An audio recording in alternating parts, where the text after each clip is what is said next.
அதிகாலை வானிலை ஆய்வறிக்கை. அதிகாரப்பூர்வ வானிலை அறிக்கைக்கு இந்திய வானிலை ஆராய்ச்சித்துறை அறிக்கையை பார்க்கவும். 2026 ஜூலை 5 ஞாயிற்றுக்கிழமை அதிகாலை நிலவர வானிலை பதிவு. வானிலை அமைப்பு: குஜராத் மற்றும் மகாராஷ்டிரா கரையோரம் ஒரு காற்றழுத்த தாழ்வு பகுதி உருவாகியிருக்கிறது. ஒடிசா மற்றும் மேற்கு வங்கம் இடைப்பட்ட பகுதியில் தீவிர தாழ்வு பகுதி நிலை கொண்டிருக்கிறது. வங்கக்கடலில் ஒரு நிகழ்வும் அரபிக்கடலில் ஒரு நிகழ்வுமாக இருக்கிறது. அதாவது வங்கக்கடலின் வட மேற்கு பகுதியிலையும் அரபிக்கடலோட வட கிழக்கு பகுதியிலையும் நீடிக்கிறது. இவை இரண்டும் காற்றை கேரளா முதல் பாகிஸ்தான் எல்லையோரம் வரைக்கும் காற்றை குவிக்கிறது. இருந்தாலும் குஜராத் மகாராஷ்டிரா கரையோரத்திற்கு 4 நாட்களுக்கு தொடர் வெள்ளப்பெருக்கு ஏற்பட இருக்கிறது.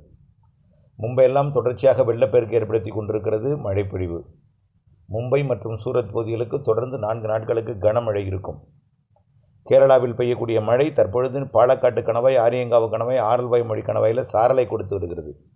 நீலகிரி மாவட்டம் அவலாஞ்சியில் 9 சென்டிமீட்டர் வரைக்கும் மழை பொழிந்திருக்கிறது. வால்பாறையில் 5, இன்னும் பல இடங்களில் குறைவான மழைப்பொழிவும் பொழிந்திருக்கிறது. தமிழ்நாட்டிலே மேற்கில் பெய்யக்கூடிய, அதாவது கேரளாவில் பெய்யக்கூடிய மழை காரணமாக மேற்கிலிருந்து வரக்கூடிய சாரல் துளிகள் அங்கொன்றும் இங்கொன்றுமாக தமிழ்நாட்டில் அனைத்து மாவட்டங்களிலும் அவ்வப்பொழுது விழுந்து கொண்டிருக்கிறது. சென்னை மாநகரத்தில் கூட நேற்றைக்கு மாலை நனைக்கும் மழைப்பொழிவு கொடுத்தது. டெல்டா மாவட்டங்களிலும் அங்கொன்றும் இங்கொன்றும் துரலும் மழை வருவது போன்ற ஒரு மேகமூட்ட வானிலையும் காணப்படுகிறது.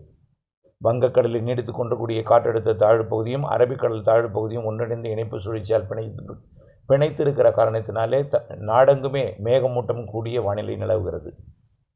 இதைவிட தமிழ்நாட்டை விட கேரளாவில் கூடுதல் மேகமூட்டமும், கர்நாடகா, மகாராஷ்டிரா மற்றும் கோவா, குஜராத்தெல்லாம் கனமழை பொழிவை கொடுத்து வருகிறது. கர்நாடகாவில் வடக்கு கர்நாடகா கார்வார் முதல் பாகிஸ்தான் எல்லையோரம் வரைக்கும், இதில் மகாராஷ்டிரா மும்பை உட்பட சூரத் உட்பட மழை தொடர்கிறது. வங்கக்கடலோரம் நீடித்து கொண்டிருக்கூடிய காற்றழுத்த தாழ்வு பகுதி ஒடிசா மற்றும் மேற்கு வங்கம் இடைப்பட்ட பகுதி வழியாக கரை கடந்து சத்தீஸ்கரின் வடக்கு பகுதி மற்றும் ஜார்க்கண்ட் மற்றும் உத்தரப்பிரதேசம் வழியாக டெல்லி பகுதியை நோக்கி வரக்கூடிய 7, 8, 9 தேதிகளில் நகர இருக்கிறது. இந்த நிலையில் பசிபிக் பெருங்கடலின் ஆசிய பகுதியில், அதாவது ஆசிய பகுதின்னு சொல்கிறது என்னென்னா, ஆசிய பகுதியில் நிகழ்வு இருந்தாலே அது லானினா தான். எல்னினோ என்பது உருவாகி கொண்டிருக்கிறது. இன்னும் முழுமையான எல்னினோ உருவாகவில்லை. சூப்பர் எல்னினோலாம் அதுக்கப்புறம் தான்.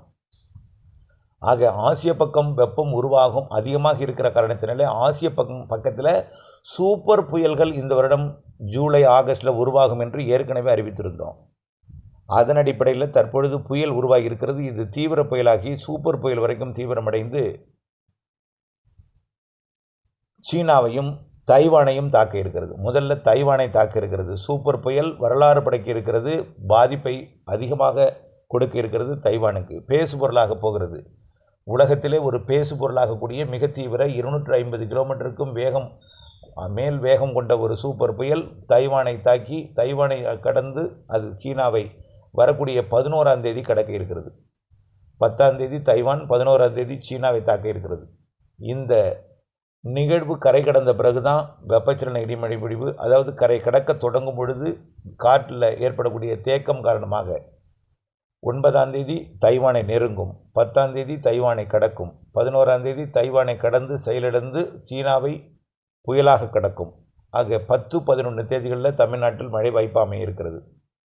ஆக மிக மிக வலுவாக வட இந்திய பகுதியை நோக்கி செல்லக்கூடிய வங்கக்கடல், அரபிக்கடல் காற்று, அதனைத் தொடர்ந்து சீன பகுதியை நோக்கி, அதாவது பசிபிக் பெருங்கடலுள்ள பிலிப்பைன்ஸுக்கு வடக்கு பகுதி, தைவான் மற்றும் சீன பகுதியை நோக்கி வலுவாக சென்று கொண்டிருக்கூடிய காற்று 10ஆம் தேதி 11ஆம் தேதி கரை கடக்கும் பொழுது வேகம் எடுத்திருக்கக்கூடிய காற்றில் திடீரென்று ஒரு தேக்கம் ஏற்படும் பொழுது தமிழ்நாட்டிலே மேக உற்பத்தி ஏற்படும்.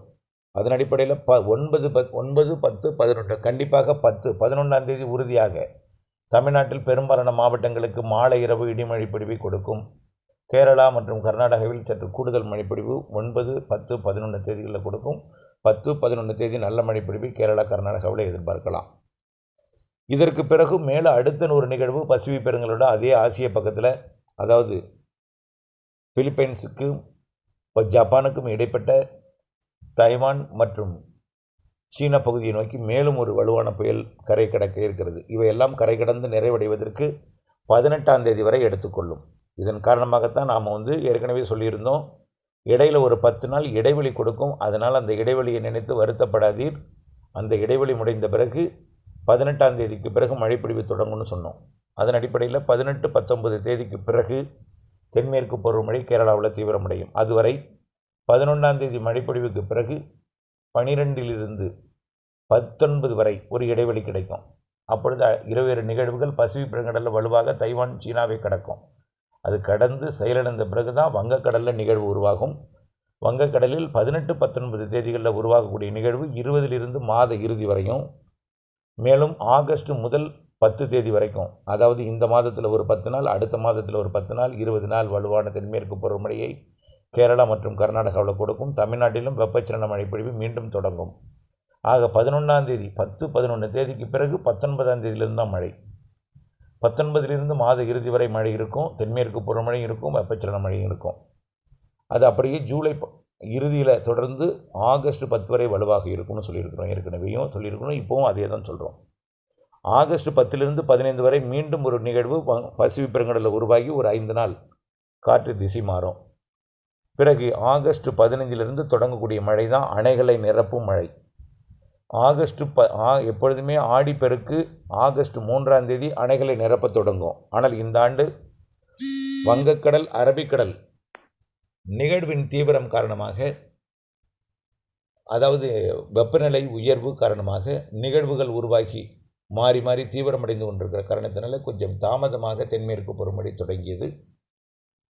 படிப்படியாக நிகழ்வுகள் பசிபிக் பெருங்கடலிலிருந்து, அதாவது தென்கிழக்கு ஆசிய நாடுகள் வழியாக தென்சீனக்கடல் மற்றும் தாய்லாந்து வளைகுடா வழியாக வங்கக்கடலுக்கு ஆகஸ்ட் மாதத்தின் பிற்பகுதி, செப்டம்பர் மாதத்தில் வங்கக்கடல் நோக்கி தென்சீனக்கடல் நிகழ்வு வரும்.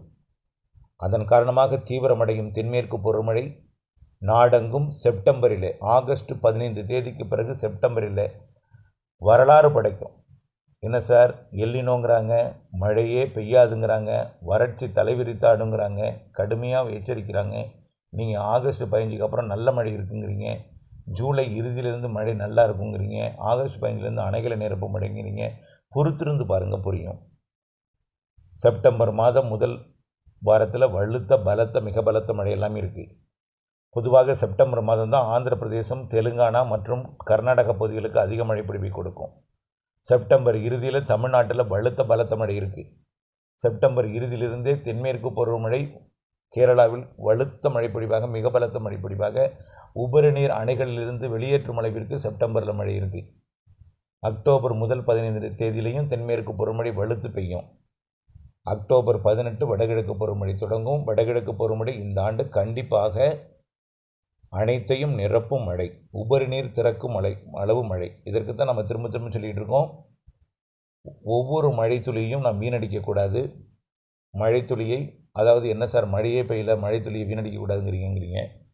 ஆகஸ்ட்டுக்கு பிறகு, ஜூலை இறுதியிலிருந்து ஆகஸ்டில், செப்டம்பரில் அதை விட கூடுதலாக, செப்டம்பரை விட அக்டோபரில் அதை விட கூடுதலாக, அக்டோபர் 18க்கு பிறகு மிகவும் கூடுதலாக, நவம்பர் டிசம்பர் மிக மிக கூடுதலாக, ஜனவரி 10 தேதி வரைக்கும் பெய்யக்கூடிய வடகிழக்கு பருவமழை கண்டிப்பாக ஏரி குளங்களை நிரப்பும், உடைப்பும் எடுக்கும். அதனால தான் கரைகளை வலுப்படுத்த வேண்டும். வடகிழக்கு பருவமழை காலத்திற்கு முன்னேற்பாடாக மழைநீரை சேகரிக்கும் வகையில் அகலப்படுத்த வேண்டும், ஆழப்படுத்த வேண்டும், கரைகளை வலுப்படுத்த வேண்டும். இது வரக்கூடிய 2027 கோடையை சமாளிப்பதற்கும், அந்த தென்மேற்கு பருவமழை காலத்தில், அதாவது கொஞ்சம் தாமதமாக மழைப்பொழிவு தொடங்கலாம் இந்த ஆண்டு போலவே அடுத்த ஆண்டு 27ல், அந்த நாட்களிலே சமாளிப்பதற்கும் வரக்கூடிய இந்த 2026 வடகிழக்கு பருவமழை கை கொடுக்கும். அதற்கு நாம் முன்னேற்பாடுகளாக நீரை சேமிக்கவும் பாதுகாக்கவும் பண்ணை குட்டைகள், ஏரி குளங்கள் மற்றும் அதன் ஆழத்தை, அதாவது ஏரி குளங்கள் ஆழத்தை அகலத்தை கூட்டி கரைகளை பலப்படுத்த அன்போடு கேட்டுக்கொள்கிறேன். மழை இருக்கிறது என்ற நம்பிக்கை உங்களுக்கு வேண்டும். இதுதான் உண்மை. 2026 பொறுத்த வரைக்கும் எந்த பிரச்சனையும் இல்லை. மழைப்பொழிவு தாமதமாக பொழியும். வட மாநிலங்கள் வரலாறு படித்து கொண்டிருக்கிறது என்ற ஊடக செய்தி உங்களை குளிர்விக்கும். தென்மேற்கு பருவமழை பொய்க்கும் என்று சொல்லிக் கொண்டிருந்த நேரத்தில் கேரளாவில் பொய்கின்ற மழை, அங்கிருந்து வரக்கூடிய சாரல் மழை நம்பிக்கை ஏற்படுத்தி இருக்கிறது. அணைகளை எப்பொழுதுமே ஆகஸ்டில் நிரப்ப தொடங்கும். எப்பொழுதுமே எல்லா ஆண்டும் ஆடிப்பெருக்கில் கூட ஆடிப்பெருக்கு கொண்டாட்டத்திற்காக தண்ணீர் திறந்துவிட்ட ஆண்டுகள்லாம் இருக்கிறது என்பதையும் புரிந்து கொள்ள வேண்டும். இந்த ஆண்டு ஆடிப்பெருக்குக்கு பிறகு தான் வலுப்பெறும். அதாவது ஆகஸ்ட் 15க்கு அப்புறம் அணைகளை நிரப்பத் தொடங்கும். செப்டம்பர் முதல் வாரம் நிரப்பும். உபரி நீர் திறக்கப்படும் அளவில் செப்டம்பரில் மழை இருக்கும்.